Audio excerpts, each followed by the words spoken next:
الرحیم. یہ جو عالم ہوتا ہے نا تو عالم کی سب سے پہلے یہ ذمہ داری ہے کہ وہ شرک اور بدعت کے خلاف بولے، لیکن حکمت کے ساتھ گالیاں نہ دے. حکمت کے ساتھ بولے، گالیاں نہ دے. بولو گالیاں، ہاں حکمت کے ساتھ بولے شرک و بدعت پر، ورنہ وہی عالم مشہور ہو جائے گا اور وہی عالم مشہور ہوگا اور وہ دین کی بہت خدمت کرتا ہے، لیکن کل لوگ اس کی قبر کو شرک اور بدعت کا اڈا بنائیں گے. شرک اور بدعت کا وہاں لوگ طواف بھی کریں گے. جو قبر، جہاں قبروں میں سجدے ہوتے ہیں، طواف ہوتا ہے، وہ لوگوں کی غلطی ہوتی ہے کہ وہ عالم کا، اس عالم کا انتخاب کرے جو شرک و بدعت کے خلاف بولے. شرک ہوگا تو نبی کی شفاعت نہیں ملے گی، بدعت ہوگی تو نبی کے ہاتھ کو کوثر نہیں ملے گا.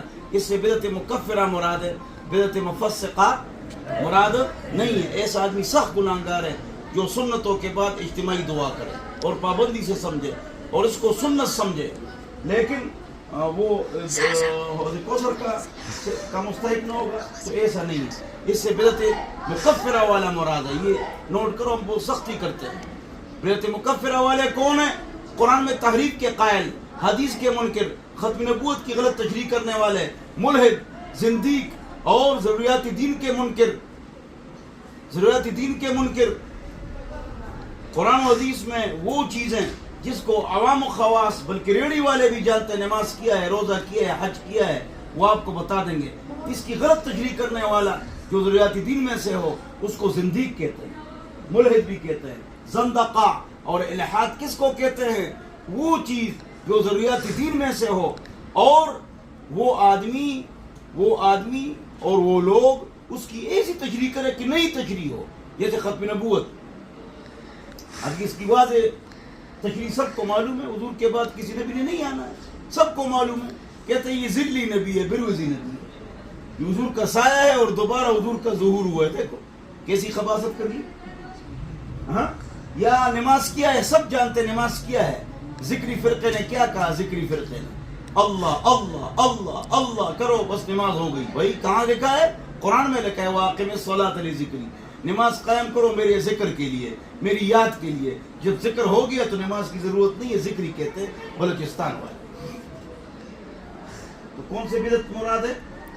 جو اس کو حضور کے ہاتھ کا حوض کوثر نہیں ملے گا. بدعت مکفرہ مراد ہے، مفسقہ مراد. یوم تبیض وجوہ وتسود وجوہ. قیامت کے دن کچھ لوگوں کے چہرے سفید ہوں گے، کچھ لوگوں کے چہرے کالے ہوں گے.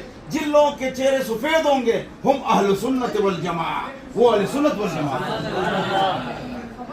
تفسیر در منصور. یہ صحابہ سے مروی ہے، 3-4 صحابہ سے مروی ہے کہ وہ اہل سنت والجماعت ہوں گے.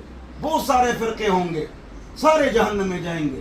ان کے 72 ہمارے 73 بنیں گے. ایک جنت میں جائے گا، ما انا علیہ ہے، جس پر میں ہوں اہل سنت، وہ اصحابی اور جس پر میری صحابہ کی جماعت ہے، والجماعت اہل السنت والجماعت. یا کہو اہل سنت و جماعت، پھر الف لام داخل نہ کرو. میری بات سمجھ کے نہیں سمجھے؟ تو موطا امام مالک میں جو تشریح ہے وہ بھی اس میں اہل سنت والجماعت کا لفظ ہے. حدیث ترمذی میں ہے، مشکات میں ہے. بعض لوگ اس کا انکار کرتے ہیں، یہ صحیح حدیث ہے. تو کون جنت میں جائیں گے؟ جو قرآن کو حق مانے، 2 حدیث کو حق مانے، 3 ختم نبوت کو حق مانے، تو وہ جنت میں جائیں گے. وہ سب مانتے ہیں، سارے مسلمان ہیں. یہ جو مختلف مکاتب فکر ہے یہ مسلمان ہیں. جماعت اسلامی والے، اہل حدیث ہے، اشاعت والے، دیوبندی ہے، الہدیٰ والے، ذاکر نائک ہے، عاشق رسول ہے، جتنے بھی یہ جنت میں جائیں گے. شرط شرک سے بچے، بدعت سے بچے، قرآن حدیث ختم نبوت کو مانے، یہ شرط ہے. اور کسی پر کفر اور شرک کا فتویٰ بھی نہیں لگاؤ، نہ جلدی کرو. باب کفر دون کفر، باب شرک دون شرک، کتاب العلم بخاری جلد نمبر 1 کی اسٹڈی کرو. اردو میں بول رہے ہیں مولوی 3 گھنٹے، مولوی جو ٹک عربی بات نہیں سمجھے میری بات. باب شرک دون شرک، باب کفر دون کفر. بخاری شریف کا مطالعہ کرو، فتویٰ میں جلد بازی نہ کرو. فلانا مشرک ہے اور فلانا کافر ہے. وَكُلُّ قَوْلٍ جَاءَ يَنْفِي الْكُفْرَ، یہ ہے. وَكُلُّ قَوْلٍ جاء ينفي الكفر عن مسلم ولو ضعيفا احرى. ایک آدمی کے قول و فعل میں تقریباً 99 احتمالات کفر کے ہوں، ایک احتمال جو ہے نا اسلام کا ہو، آپ کہیں یہ مسلمان ہے، یہ مسلمان ہے، اس کو کافر نہ کہو. ہاں کافر وہ ہے جو قرآن کے تحریف کے قائل ہے، یا حدیث کے منکر ہے، یا ختم نبوت کی غلط تشریح کرتے ہیں، زندقہ، الحاد. جی تو بہرحال ان باتوں پر عمل کرنا ہے انشاءاللہ. بولو نا تو کس پر بولنا ہے؟ شرک و بدعت کے خلاف بولنا ہے، حکمت سے گالی نہیں دینی، اور توحید و سنت پر لوگوں کو لانا ہے. اور اختلافات کیوں ہیں؟ اختلافات کیوں ہیں؟ توجہ چاہیے. یہ امت میں اختلافات کیوں ہیں؟ سوال.